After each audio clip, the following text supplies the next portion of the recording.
They say it's good when your wife is close with her family. That it keeps her grounded. That it means she's loyal. That's what I used to believe. Jenna and her sister Kayla were inseparable. And I mean that literally. Brunch every Sunday. Yoga twice a week. Late night wine nights that I was never invited to. I didn't think much of it at first. They were close growing up.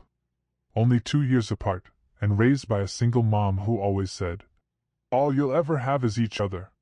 Still, after we got married I expected space. Not walls. We'd be sitting on the couch watching a movie, and Jenna would get a text smile, then disappear into the bedroom. Said it was girl stuff. I stopped asking. One night, around 2 a.m., I woke up to find her side of the bed empty. Found her downstairs, curled up on the sofa, whispering on the phone. When I asked who it was, she flinched, then smiled. "Kayla. She's having a panic attack. I'm helping her calm down." I nodded. But something didn't sit right. It wasn't the fact that she cared. It was how she looked when she got off the phone. Like she had just fallen in love. It was a Tuesday. Rainy. Quiet. Jenna had left her tablet on the kitchen counter while she went up for a shower. Nothing unusual, except that it buzzed. Twice. Normally, I wouldn't look. I'm not that guy. But something in me, maybe the way she flinched that night, made my fingers move before my brain could stop them. I opened the screen. No lock. She trusted me. Messages. Top thread Kayla Yellowheart. I tapped it. The conversation looked normal at first. Memes. TikToks. Dinner plans. Then I scrolled back 2 days. And that's when I saw it. "I hate sleeping next to him. I wish it was you instead." My stomach dropped. Not, "I wish we could hang out." Not, "I miss you." She wrote that like a lover. I kept reading. "Last night, I almost said your name out loud." And Kayla had replied, "You always make me melt. Don't tempt me, babe." Babe. I felt sick. My wife wasn't confiding in her sister. They were having a full-blown emotional, maybe even physical, affair. With each other. I didn't confront her. Not yet. Not because I didn't want to, but because I wasn't ready to hear her lie. So I waited. I acted normal. Made dinner. Laughed at her stories. Even kissed her goodnight. But that night, I did something I'd never done before. Before she came upstairs, I slipped my phone under the bed, recording. Audio only. Just to see if that whisper I heard last week wasn't just in my head. She fell asleep quickly. Face turned toward the window, back to me. I lay there, pretending. Around 3:15 a.m., her breathing changed. Deeper. Uneven. Then I heard her murmur. Quiet. Unclear. I strained to make it out. And then, unmistakable. "Kayla, don't stop." My whole body stiffened. The kind of sentence that slices. She said it like she was reliving something. Not imagining. Remembering. And the way she smiled in her sleep, it wasn't guilt. It was satisfaction. I didn't sleep a second after that. Just stared at the ceiling, listening to the silence between her breaths. Wondering how long I'd been sleeping beside a stranger. The next Friday, I told Jenna I'd be out of town for 2 days, site visit downstate, early meeting, hotel booked. She didn't ask questions. Just kissed me on the cheek and said, "Be safe. I'll miss you." It stung. Because I already knew who she'd be seeing. Before I left, I installed a small motion-activated camera behind the bookshelf in the living room. Angled just right to capture the couch. Where they always sat. Where the wine always flowed. I parked my truck in a long-term lot. Rented a car. Drove back to town, and holed up in a cheap motel 6 blocks from our house. Waited. At 8:34 p.m., the alert buzzed. Motion detected. I opened the feed. There they were. Kayla first, laughing, glass already in hand. Jenna followed, barefoot, wearing the oversized sweater Kayla always complimented.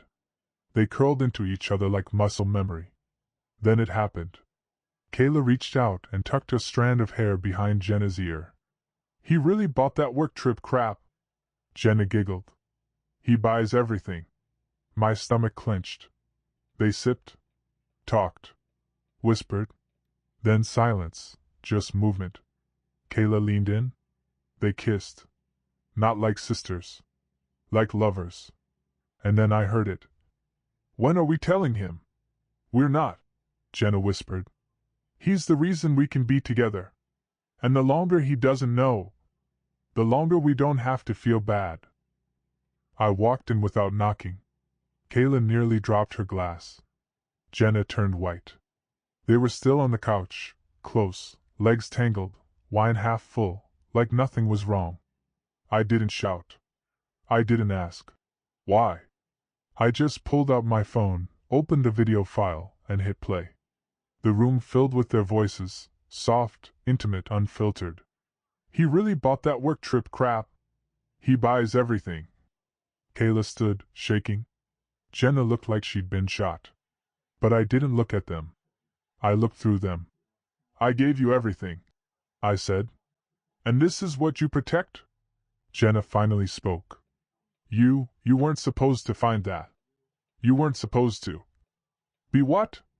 I snapped. "Smart enough? Worth the truth?" She stepped forward. "You don't understand. It's not just about that. I heard what it's about." I cut her off. "You said I was the reason you could be together. That as long as I stayed clueless, you didn't have to feel guilty." Her eyes watered. But it wasn't guilt. It was fear. Fear of exposure. Fear of consequence. Then Kayla spoke. "You were never supposed to be part of the plan." Silence. Jenna turned to her, shocked. "Kayla, shut up." But it was too late. "Plan?" I asked. Kayla bit her lip. Jenna froze. And I realized this wasn't just love that grew where it shouldn't have. This was designed. From the start. By Monday, I was sitting across from my lawyer, Dean. Good guy. Straight shooter. Knew me since college. I handed him a USB with the footage. He didn't even blink. "If you're done with her, we can file separation today. But if this goes deeper, we need to find out now." That's when he asked for something I hadn't considered. "Let me see your joint accounts. Credit pulls. Tax returns?" Within 15 minutes, Dean's eyes narrowed. "Aaron, did you authorize a business line of credit this spring?" I frowned. "No. We talked about starting something, but never filed." He spun his monitor around. There it was. $36,000. Drawn from a line opened in my name. 2 signatures. One looked like mine, but wasn't. Filed through an LLC I'd never heard of. Dean clicked deeper. "Registered agent, Kayla Morgan." My heart thudded. They didn't just lie. They were setting you up to take the fall. He leaned back. "If they default, they walk. You eat the debt." My mouth went dry. It had never been about feelings. It had been about the slow dismantling of who I was. Brick by brick. Dollar by dollar. When I got back home, the house felt abandoned. Not empty. Just hollow. The wine glasses were gone. Closet cleared. Even Harley's leash, missing. But on the kitchen table, between a crumpled napkin and an empty mug, sat an envelope. Not addressed to me. "Kayla, burn after reading." My hands shook as I opened it. It wasn't a love letter. It was a blueprint. Written in Jenna's sharp, practiced cursive. Phase 1, full dependency. Be patient. Make him feel needed. Build trust. No financial push until month 6. Phase 2, set up LLC using his credentials. Keep his name clean until balance hits $30K. Phase 3, leak suspicion, fake guilt, pull away. Use Kayla as emotional anchor. There were more. Numbered steps. Timelines. Dates I recognized. Our anniversary. My birthday. The weekend she said her mom was sick. Each moment had a label beside it. Emotional leverage point. Vulnerability spike. Test compliance. This wasn't a plan made in passion. It was manipulation, mapped like a war. They hadn't fallen into this. They'd designed it. I stood there for a long time, just staring at the letter, reading it over and over like it might change. But it didn't. And when I finally sat down, all I could think was, I didn't just lose a wife. I lost my reality. 6 months later, I sat in a courthouse hallway, folder in hand, name called over the intercom. Civil case #4721C. Plaintiff, Aaron R. Defendants, Jenna M. and Kayla M. Fraud. Identity theft. Intentional infliction of emotional distress. But none of that felt real until I saw her again. Kayla. Hair shorter now. Wearing flats, no makeup. A nervous twitch in her jaw. She didn't see me right away. She was too busy whispering with her lawyer. But when her eyes met mine, she looked down. Jenna wasn't there. I'd been told she took a deal. Testified against Kayla in exchange for reduced charges. Classic move, the queen folds to save herself. But that didn't matter anymore. The courtroom wasn't loud. The judge wasn't theatrical. It was just cold, clinical, factual. My lawyer laid out everything. The fake business. The stolen funds. The surveillance. The handwritten plan. Kayla didn't say a word. Not once. When it ended, I walked past her, slowly. She didn't look up. Just clutched her coat like it might protect her from the weight of what she'd done. And as I stepped outside into the winter sun, something finally clicked. It wasn't about revenge. It wasn't even about justice. It was about reclaiming space. My home.